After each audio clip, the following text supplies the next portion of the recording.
Ya, oke, assalamualaikum warahmatullahi wabarakatuh. Balik lagi bersama Bonsen Deso. Gimana sahabat kabarnya hari ini? Semoga sahabat dalam keadaan sehat walafiat ya, dan dilancarkan semua rezekinya nih. Nah, oke sahabat, jadi di video kali ini kita akan coba bahas ya, kenapa untuk senior-senior itu sering sekali melakukan pruning total pada saat pengegronan bahan bonsai anting putri, terus ketika anting putri itu sudah digrow dan beberapa kali melakukan untuk penggroningan total atau disisakan cuma ujung daunnya saja. Ini banyak sekali ya requestan yang masuk seperti itu ya teman-teman. Yang teman-teman maksud kan seperti ini kan, disisakan ujung-ujungnya daun, ujung daunnya saja. Nah seperti ini. Terus kita lihat lagi.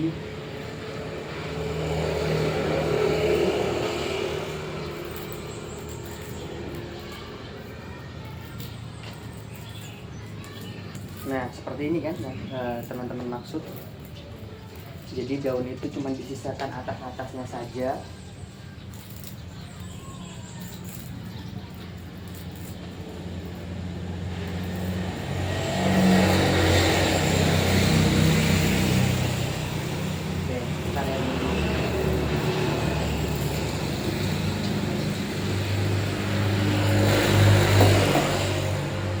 Tidak ada pertumbuhan yang begitu ngejos, jadi kita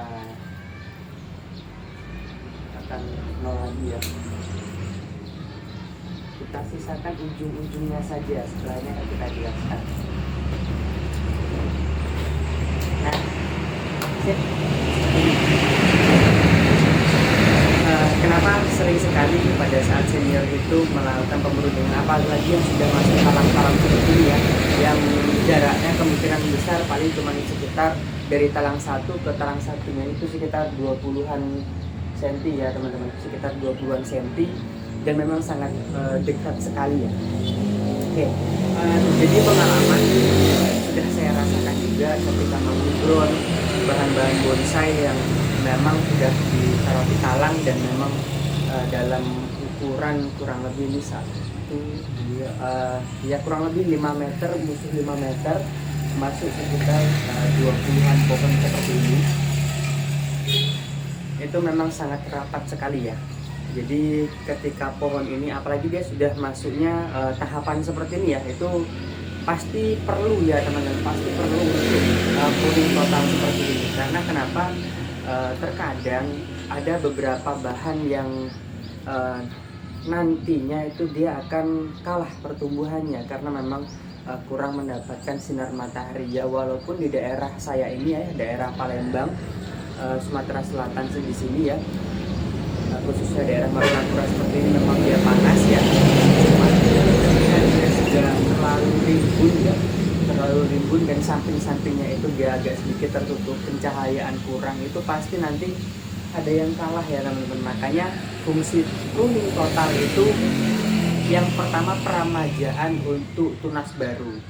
Apa sih mas yang dimaksud peramajaan tunas baru? Jadi ketika kita pruning seperti ini, itu nanti ada tunas-tunas baru, ada pertumbuhan baru atau daun baru yang lebih maksimal ya teman-teman, yang lebih maksimal. Karena ketika pohon ini belum kita pruning, sama halnya seperti ini. Nah, daun-daun yang sudah tua seperti ini, ketika kita tidak pruning, itu dia akan lambat ya teman-teman untuk berfotosintesisnya. Jadi untuk pohon ini memasak makanan yang berada di pohonnya itu, atau dari akar ke batang langsung ke pohonnya itu, ke daun, itu dia agak lambat. Cuman ketika dia tunas baru, nanti ini kan dia sudah mau muncul nih ya kan, dia sudah nari. Ketika ini kita pruning total, nanti keluar tunas baru atau dia daun baru, itu pasti nanti lebih maksimal. Karena kenapa? Dia pencahayaan terhadap pohon ini sangat-sangat cukup. Nah, terus yang kedua juga, kebiasaan saya melakukan pruning total seperti ini itu ketika malah pas musim penghujan seperti ini. Karena kalau musim penghujan kita tidak menyiram pun dia lembab ya. Yang ditakutkan itu nanti dia ada apa ya, bisa jadi penyakit ya teman-teman ya. Walaupun antiputri ini sangat bandel ya dibandingkan dengan sancang ya, kita juga wajib jaga-jaga ya. Makanya tujuannya seperti itu tadi ya teman-teman. Nah mungkin untuk pertanyaan tersebut sudah terjawab ya. Semoga aja nanti sahabat kita ini yang menanyakan hal tersebut bisa menonton video saya ya teman-teman. Nah ini kita lanjutkan lagi, kita pruning total seperti ini sampai ke ujungnya ya. Ini rencana nanti akan kita bersihkan untuk batangnya ya teman-teman. Untuk batangnya akan kita bersihkan supaya lebih bersih, lebih apa ya, ngejos lagi ya, bahasanya seperti itulah. Nah ini kita pruning total seperti ini ya, kita habiskan ya teman-teman. Ya saja. Tujuannya seperti itu tadi ya, karena untuk antiputri juga kalau dia sudah seperti ini kan, untuk daunnya kok masih apa ya, bahasanya itu masih susah untuk lepasnya. Biasanya itu dia masih bagus ya teman-teman. Nah ini ya, itu sudah sangat mudah. Biasanya dia perlu pruning ya, memang seperti itu. Mungkin di tempat-tempat lain jarang ya yang membahas hal-hal seperti ini. Cuman karena di sini banyak teman-teman yang menanyakan hal tersebut, jadi kita jawab ya kenapa. Yang di belakang ini nanti akan kita pruning total ya. Yang sekiranya untuk pertumbuhannya kurang maksimal, kita pruning total ya. Cuman kalau masih maksimal, masuk nari ya, perlu ya. Oke, jadi seperti itu. Kita lanjutkan lagi di pertanyaan yang selanjutnya ya. Ini ada pertanyaan dari sahabat kita juga menanyakan seperti ini ya teman-teman. Kita coba lihat dulu ya.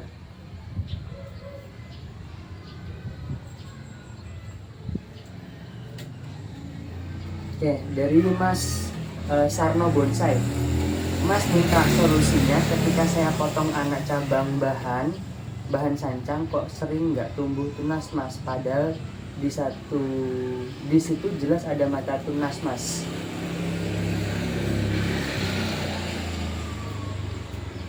Yang sering saya alami, tolong dikasih solusinya mas.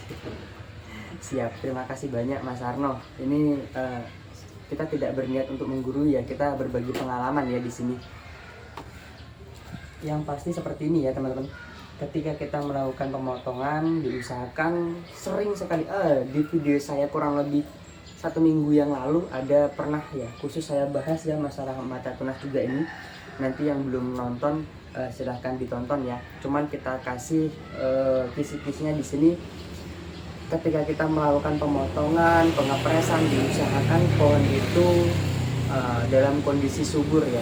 Karena kenapa? Ketika pohon itu kondisi subur, nutrisi yang ada di kambium-kambium itu dia akan lebih cepat untuk memecah mata tunas yang kita inginkan untuk dipres tadi ya. Yang setelah dipres maksudnya.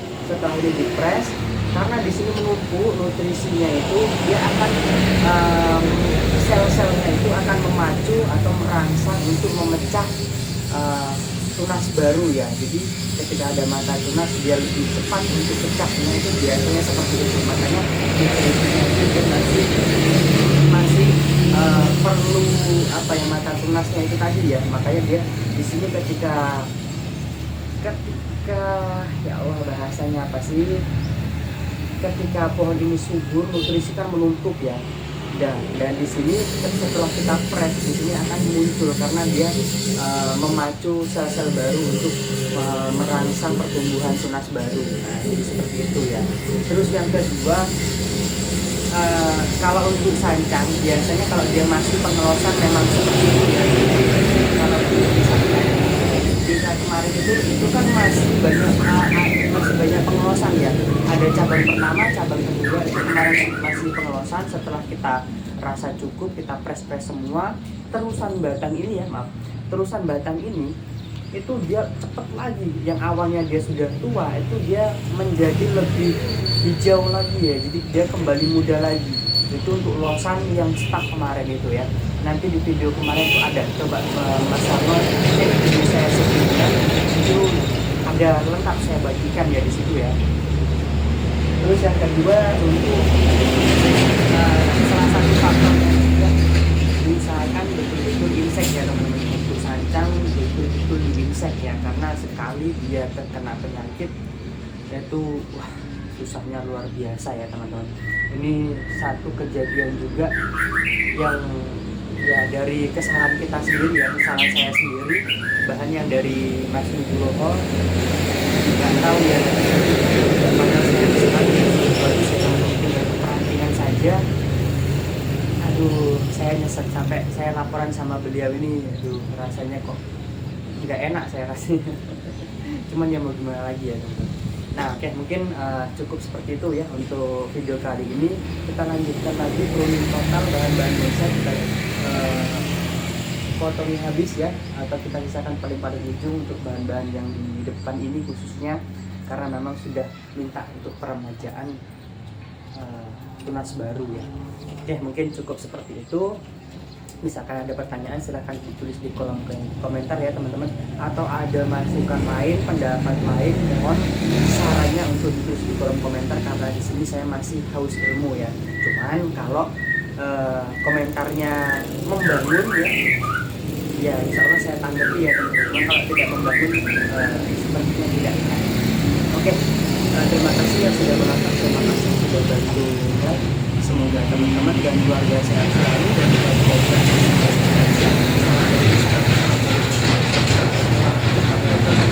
nah, untuk bahan yang di depan kita ini ya teman-teman, ini salah satu bahan yang kita program dari tunggul ya. Kemarin kita press, jadi awal mulanya berbatang 2, kita nolkan yang untuk batang besarnya, kita pakai untuk terusannya yang ini. Setelah muncul 2 tunas seperti ini kita cutting lagi. Coba kita lihatin ya, kita cutting lagi supaya tahapan itu lebih dapat ya teman-teman. Nah untuk atasnya seperti ini ya, tuh. Untuk hasilnya untuk sementara seperti ini. Tahapannya sudah mulai kelihatan ya, untuk pengerucutan, tahapan anak cabangnya dia sudah kelihatan juga ya. Tuh. Oke, mungkin cukup seperti itu video kali ini. Bye bye.